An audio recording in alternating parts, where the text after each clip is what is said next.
بالله من الشيطان الرجيم بسم الله الرحمن الرحيم السلام عليكم ورحمة الله وبركاته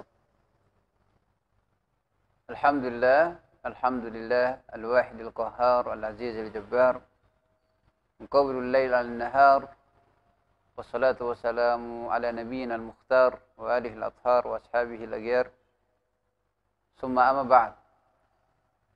Sahabat Hikmah, kaum muslimin dan kaum muslimat dimanapun berada, kita bersyukur kepada Allah Subhanahu wa Ta'ala. Pada kesempatan kali ini kita bertemu kembali lagi di kajian online ini. Mudah-mudahan meskipun kita tidak bermuwajahah secara langsung dengan sekalian para jamaah, sahabat Hikmah sekalian, secara fisik, tetapi mudah-mudahan Allah SWT selalu menautkan antara hati kita antara satu dengan yang lainnya.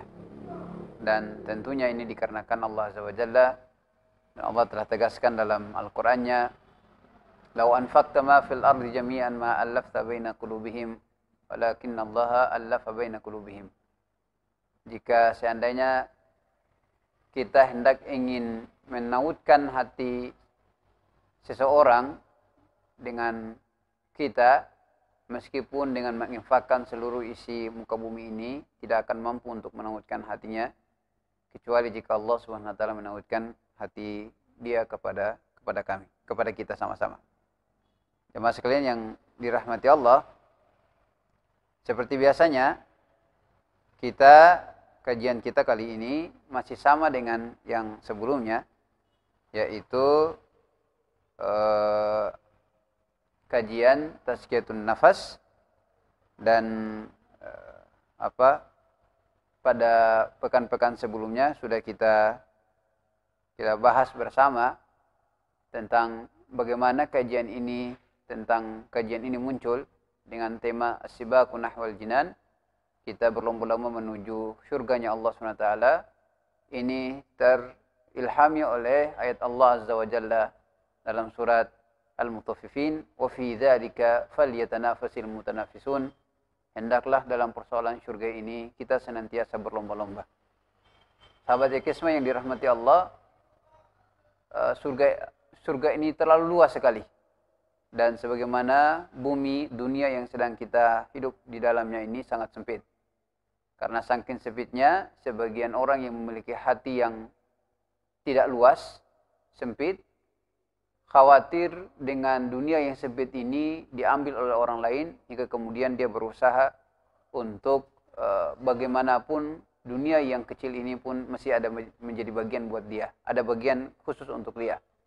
Dan dia melupakan bagian akhirat, surga Allah Azza wa Jalla yang sangat luas, yang Allah jelaskan dalam Al-Quran tentang luasnya surga itu dengan mengatakan, "Wasari'u ila magfiratin min rabbikum wa jannatin arduhas samawati wal ard uiddat lil muttaqin." Bergegaslah kalian menuju ampunan Allah dan surga. Wa jannatin, surga Allah SWT, satu surga. Arduhas samawati wal ard, yang luasnya seluas langit dan bumi ini. Uiddat lil muttaqin. Ardun itu luas bagian bawahnya saja, bagaimana dengan bagian atasnya? Karena begitu indahnya surga dengan seluruh kenikmatannya dan begitu luasnya surga, maka sepantasnya kita berlomba-lomba untuk mendapatkan surga. Sahabat Hikmah yang dirahmati Allah, kita juga sudah menjelaskan bahwa untuk masuk ke dalam perlombaan ini, kita tidak berbicara tentang berapa banyak orang melakukan amal soleh, meskipun itu juga penting. Tapi yang paling terpenting di sini adalah bagaimana hati seseorang itu lebih cepat untuk menuju surga.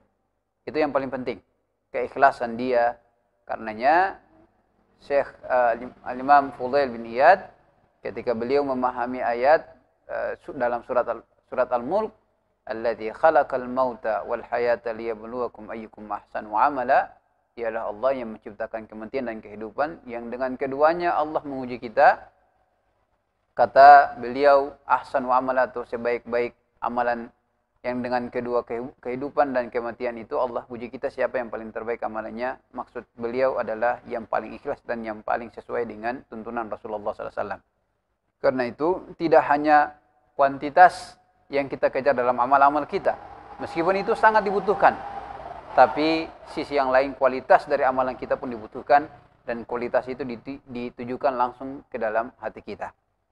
Sahabat Kisma yang dicintai oleh Allah Subhanahu wa taala, kita sudah menyebutkan bahwa sebelum sampai membuat hati kita paling cepat sekali, sangat cepat untuk menuju Allah Subhanahu wa taala, meskipun jasad kita sekarang ini masih ada di muka bumi, maka beberapa hal yang mesti kita perhatikan. Yang pertama adalah kita perhatikan perkara-perkara yang jika kita lakukan sangat memudahkan hati kita, sangat cepat, bahkan secepat dari kilat untuk menuju Allah Azza wa Jalla.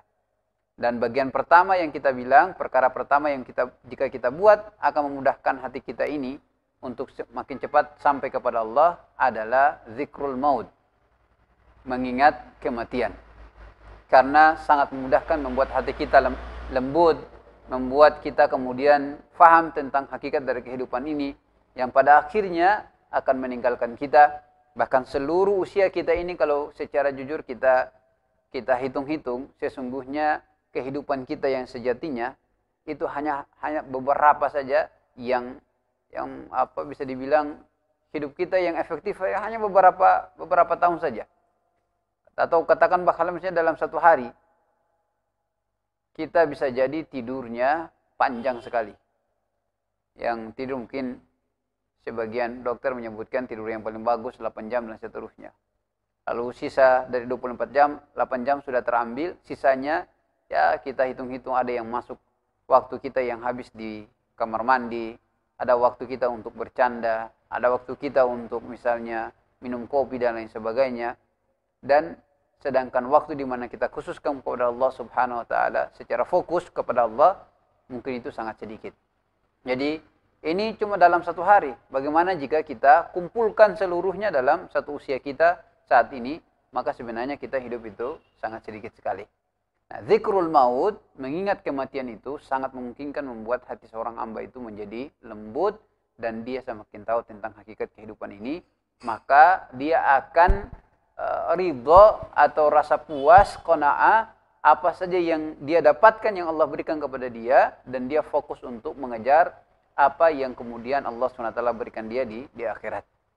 Dan karenanya sering guru-guru kita, ulama kita, mereka menasihati kita, jangan sibuk dengan apa yang ada pada tangan orang, sebab Allah SWT telah menetapkannya. Sibuklah diri kita untuk mendapatkan apa yang di sisi Allah SWT di hari kiamat nanti. Sebab tidak ada satupun dari manusia ini yang mengetahui bagaimana atau bagian apa yang akan didapatkan di akhirat. Karenanya kita sibuk dengan akhirat kita. Dunia ya tetap kita sebagai ikhtiar, sebagai hukum alam, kita tetap ikhtiar sebab-sebab untuk mendapatkan rezeki dan hal-hal yang baik buat kita di dunia. Tapi tidak kemudian membuat hati kita selalu tertaut dengannya. Sahabat Kisma yang dirahmati Allah, itu hal pertama, yaitu zikrul maut, mengingat kematian. Pada kesempatan kali ini, perkara kedua yang jika kita lakukan sangat memungkinkan membuat hati kita akan lebih cepat lagi menuju Allah Azza wa Jalla, hingga amalan apapun yang kita lakukan, dia sangat mudah sampai kepada Allah Azza wa Jalla. Yaitu tilawatul Quran. Berinteraksi dengan Al-Quran, baik itu dengan mentilawahkan Al-Quran, atau bahkan menghafal Al-Quran, atau mempelajari Al-Quran. Al-Imam Ibnu Katsir rahimahullah dalam tafsir beliau, tafsir Quranul Azim, sampai ketika ayat yang menyebutkan pengaduan Rasulullah SAW kepada Allah di hari kiamat nanti. Allah mengadu, Rasulullah SAW mengadu kepada Allah. Qala ar-rasulu ya Rabbi inna qaumi ittakhadha hadzal Qur'ana mahjura. Rasulullah mengadu tentang umatnya yang menjadikan Al-Quran itu sebagai sesuatu yang tidak diacuhkan. Kata beliau, di antara bentuk pengabaian atau acuhnya kita kepada bentuk pengabaian terhadap Al-Quran atau acuhnya kita kepada Al-Quran adalah yang pertama tarku tilawatihi, meninggalkan mentilawah atau membaca Al-Quran. Itu adalah bentuk kita mengabaikan Al-Quran, yang jika seandainya kita pada setiap hari atau bahkan sudah situasinya berhari-hari atau bahkan berminggu atau berbulan tidak sempat kita memegang Al-Quran, yakinlah suatu saat nanti Rasulullah SAW akan mengaduh kita yang tidak membaca Al-Quran di hari kiamat. Kata Ibnu Katsir, yang pertama adalah tarku tilawatih, dan yang kedua adalah tarku hifzihi.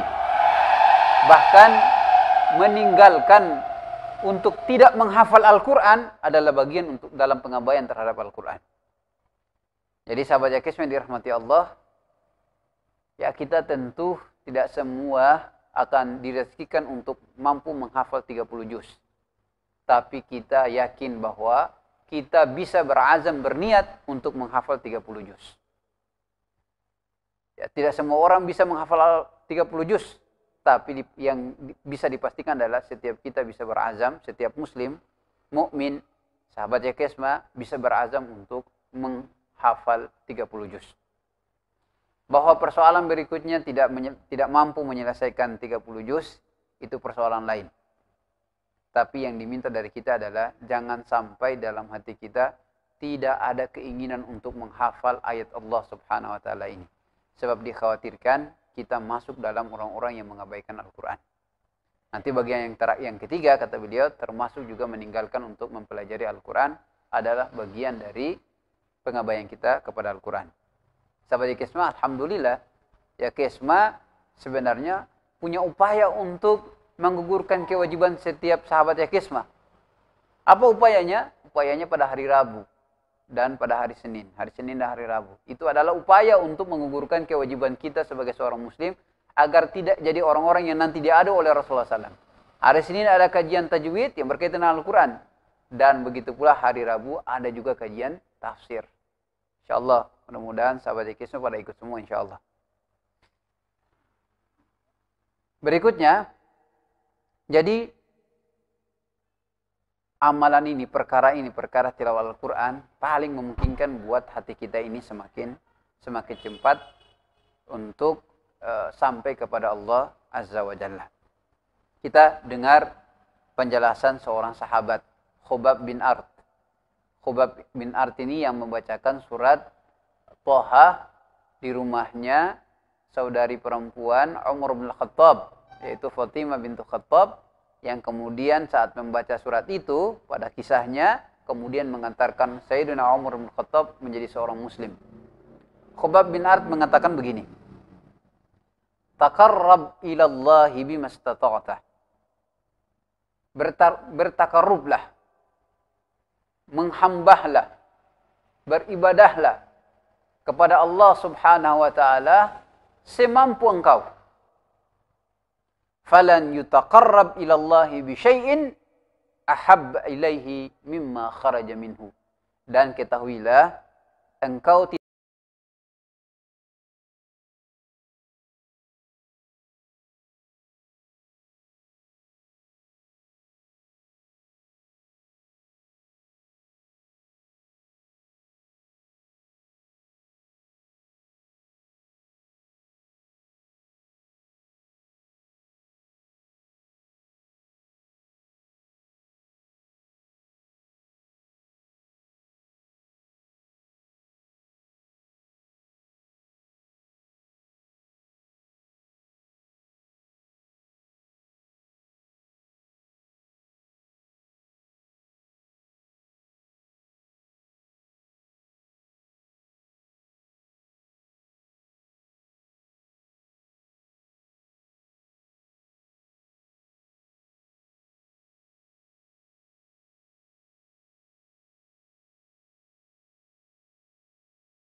kita akan dapatkan begitu banyak orang yang membaca Al-Quran. Tapi coba kita hadirkan dalam pikiran kita, apakah bacaan Al-Quran itu kemudian memberikan pengaruh besar pada hidupnya? Itu adalah persoalan yang sulit untuk dijawab buat kita. Maka perlu difahami tentang cara berinteraksi dengan Al-Quran yang kemudian membuat hati kita menjadi lembut, mudah untuk cepat sampai kepada Allah. Pengarang buku ini, Dr. Khalid Abu Shadi menjelaskan bahwa pertama, interaksi pertama kita dengan Al-Quran adalah mestinya kita memahami apa yang kita baca dalam Al-Quran. Kalau oleh salah seorang mujaddid, pembaharu Islam sekarang ini, ya bisa dibilang begitu, Al-Imamul Mujaddid. Sebagian ulama-ulama kita menamakan beliau, yaitu Dr. Yusuf Qaradawi.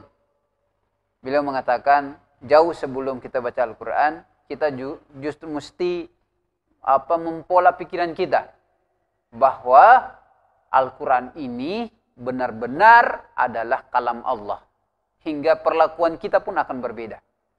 Mengapa demikian, sahabat Ekesma? Kita ini kalau mendapatkan surat dari gubernur atau wali kota atau dari presiden atau siapapun yang kita kagumi, sangat dipastikan surat itu akan kita perlakukan dengan baik. Apalagi jika yang mengirim itu adalah sesuatu yang selalu kita idolakan. Pasti kita akan memperlakukan sampai pada kertasnya, kita akan memperlakukan dengan baik. Bagaimana jika Al-Quran yang benar-benar datang dari Allah Subhanahu wa Ta'ala, yang sudah disepakati tidak ada pengurangan dan tidak ada penambahan pada Al-Quran, sebagaimana janji Allah Subhanahu wa Ta'ala, Al-Quran yang turun di masa Rasulullah SAW sama dengan kita hari ini di bumi kita yang kita cintai di Ambon ini, atau bahkan mungkin kita bawa ke desa yang paling terjauh, yang terpencil dari Maluku ini, atau bahkan mungkin di Afrika, kita akan dapatkan Al-Quran yang sama. Jadi kata beliau, mestinya kita mempola dulu pikiran kita bahwa Al-Quran ini adalah kalam Allah 100%. Kalau ada yang mengatakan 99% Al-Quran itu dari Allah 1%, tidak dari Allah SWT, maka dia sesungguhnya bermasalah dalam Al-Quran. Jadi ini menurut seorang Dr. Yusuf Qaradawi. Pengarang buku ini, beliau mengatakan, beliau sepertinya tidak lagi membahas itu. Karena beliau yakin, siapa saja yang membaca buku beliau, maka persoalan pertama itu sudah beres. Maka beliau langsung mengatakan, interaksi kita pertama adalah antafhama ma taqra. Engkau mesti faham apa yang engkau baca. Saya melihat, ya karena yang menulis ini adalah seorang Arab. Jadi beliau langsung mengatakan, faham maknanya. Tapi kalau untuk kita, orang Indonesia, yang mungkin saja tidak semua kita, bahkan hanya orang tertentu saja yang punya basic, yang belajar tentang bahasa Arab, maka kalau bagi kita sesungguhnya bukan persoalan makna yang duluan, tapi yang terlebih dahulu adalah tahu artinya. Itu penting. Dari sini, sahabat Kesma, saya merasa sangat penting bagi saya pribadi dan juga sahabat Kesma, agar senantiasa membaca terjemahan Al-Quran. Karena dengannya kita akan paham arti. Bagaimana caranya kita memahami makna kalau misalnya kita tidak mengerti artinya? Karena makna itu adalah persoalan kedua setelah arti. Setelah kita paham arti, kita paham artinya, baru kemudian kita paham maknanya. Jadi saya ingin ajak lagi pada tadi pertanyaan tadi, saya misalnya kita datang di satu masjid, ada berapa banyak orang sedang membaca Al-Quran. Coba kita tanyakan, berapa banyak dari mereka yang paham arti? Berapa banyak kita kaum muslimin ini dari membaca surat Al-Fatihah sampai surat An-Nas, dia paham artinya. Padahal Al-Quran itu tidak hanya diturunkan untuk ditilawahkan tanpa pemahaman, tapi yang paling terpenting juga di situ adalah kita faham apa yang Allah maksudkan. Dan dari sini jemaah sekalian dirahmati Allah, sahabat Kisma, Sayyidina Umar bin Khattab mengatakan kepada kita, Iqra'ul Qur'ana ma nahaka. Baca, kita mestinya membaca Al-Quran itu sampai kita merasakan bahwa Al-Quran itu sedang melarang kita melakukan satu hal. Fa in lam yanhaka fa innaka lam taqra. Kalau kita membaca Al-Quran dan tidak merasa bahwa Al-Quran tidak sedang melarang kita untuk melakukan sesuatu, maka sebenarnya kita tidak sedang membaca Al-Quran. Nah, semua hal-hal ini itu dimulai dari pertama adalah paham artinya. Barulah kemudian kita paham maknanya, sahabat Kisma yang dirahmati Allah. Itu persoalan yang kedua. Makna. Nah, kalau sudah sampai ke makna, sampai beliau tuliskan di sini, kalau orang yang sudah paham maknanya, kata beliau, dia akan paham tentang ayat-ayat Allah Subhanahu wa taala, misalnya ayat tentang al-yauma nakhtimu ala afwahihim wa tukallimuna aydihim wa tashhadu arjuluhum bima kanu yaksibun. Kata beliau, lil lisani nataqa bil ithmi kaifa ghafala an qaulihi ta'ala al yawma nakhtimu ala afwahihim. Sungguh lisan ini kalau bagaimana bisa ia bisa mengeluarkan kata-kata yang busuk, kata-kata yang mengundang kemaksiatan, padahal dia telah membaca ayat Allah SWT, al-yawma nakhtimu ala afwahihim. Akan tiba masanya hari di mana lisan kita ini akan dikunci oleh Allah SWT. Kata beliau lagi, liyadin imtaddat lil harami kaifa nusiyat wa tukallimuna aydihim. Bagaimana tangan ini dia bisa memanjangkannya untuk mengambil hak-hak orang lain, sedangkan sebelumnya dia telah membaca ayat Al-Quran, atau mungkin dia lupa, wa tukallimuna aydihim, tangan-tangan mereka akan suatu saat nanti akan berbicara. Liqadamin sa'at ilal athami kaifa lam tatadabbar qaulullah wa tashhadu arjuluhum bima kanu yaksubun. Bagaimana bisa kaki kita ini tidak mentadaburi dengan baik, padahal lisan kita membaca ayat Allah, wa tashhadu arjuluhum, kaki mereka pun akan bersaksi terhadap apa yang mereka buat di semasa di dunia ini. Jadi makna ini akan semakin membuat hati kita semakin tajam untuk menuju Allah Subhanahu wa taala. Jamaah sekalian dirahmati Allah, ketika sampai ke makna ini, nanti kita akan terhindar dari apa yang disebutkan oleh Ibnu Abbas. Kata beliau, rubbata lil Qur'an wal Qur'anu yal'anu. Bisa jadi orang yang membaca Al-Quran, pada saat yang sama Al-Quran melaknatnya. Subhanallah, sahabat Kisma, kita baca Al-Quran pun kita masih sangat memungkinkan dilaknat oleh Allah. Sebagaimana orang yang sholat, tapi bisa jadi dia dalam keadaan sholat pun dia celaka dikarenakan sholatnya. Apa urusannya sampai dia, misalnya kata Ibnu Abbas sampai mengatakan mereka akan dilaknat oleh Al-Quran. Karena bisa jadi seperti tadi yang kita sebutkan ayat-ayat sebelumnya itu. Membaca ala laknatullahi ala zalimin. Ketahuilah laknat Allah itu akan Allah timpakan kepada orang zalim. Padahal dia juga bagian dari orang yang paling senantiasa menzalimi orang lain. Atau fanaja'al laknatullahi alal kadhibin. Kami jadikan laknat Allah itu terhadap orang-orang yang sering mendusta. Padahal dia juga bagian dari orang-orang yang mendusta. Jadi kalau kita faham maknanya, ini sangat membantu hati kita untuk yang menjadi hati yang sangat bersih. Jemaah sekalian yang saya cintai karena Allah Subhanahu wa taala, maka perbaiki cara interaksi kita dengan Al-Qur'an.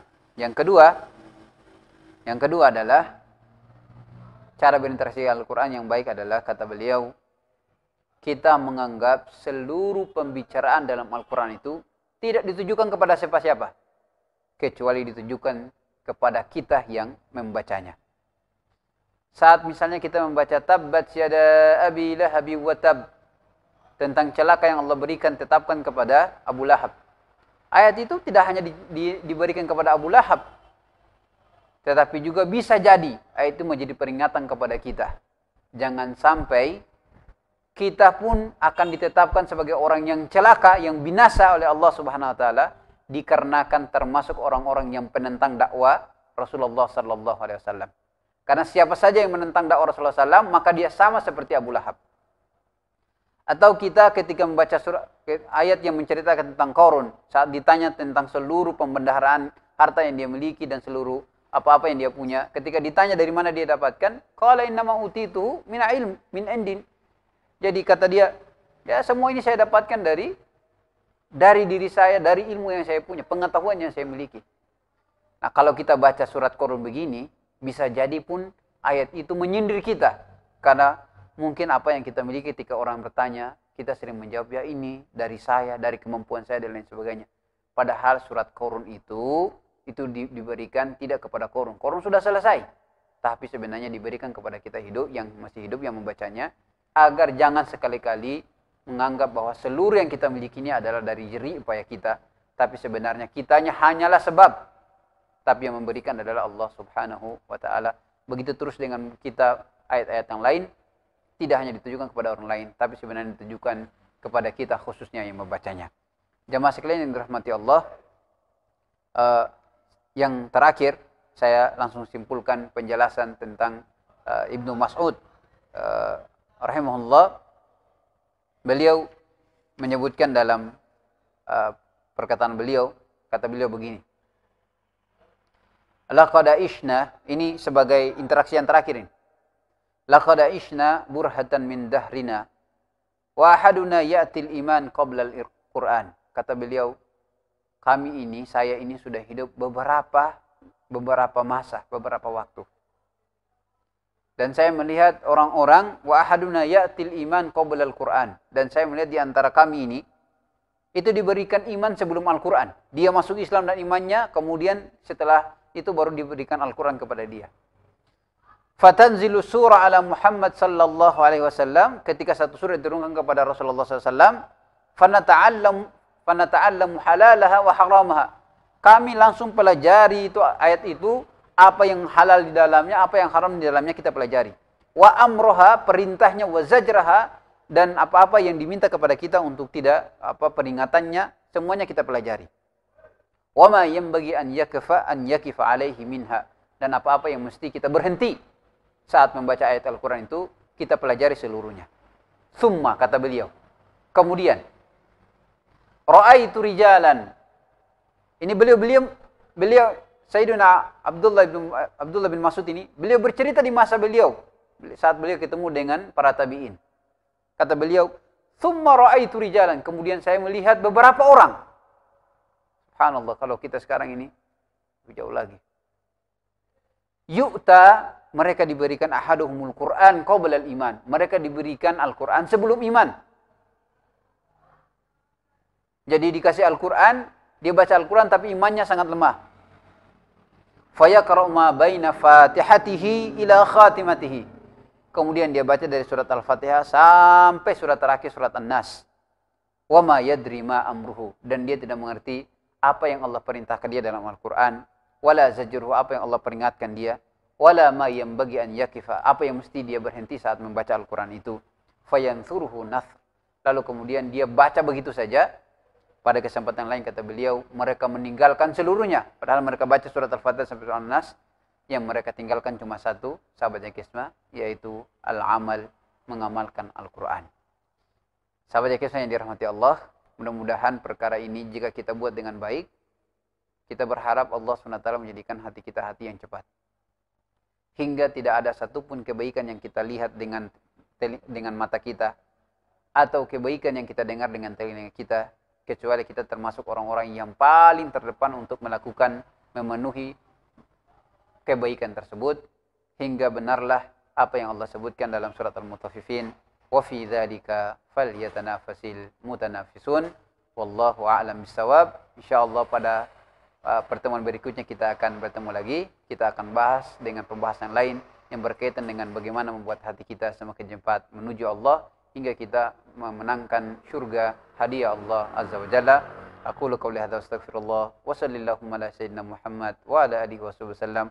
Walhamdulillahil alamin. Assalamualaikum warahmatullahi wabarakatuh.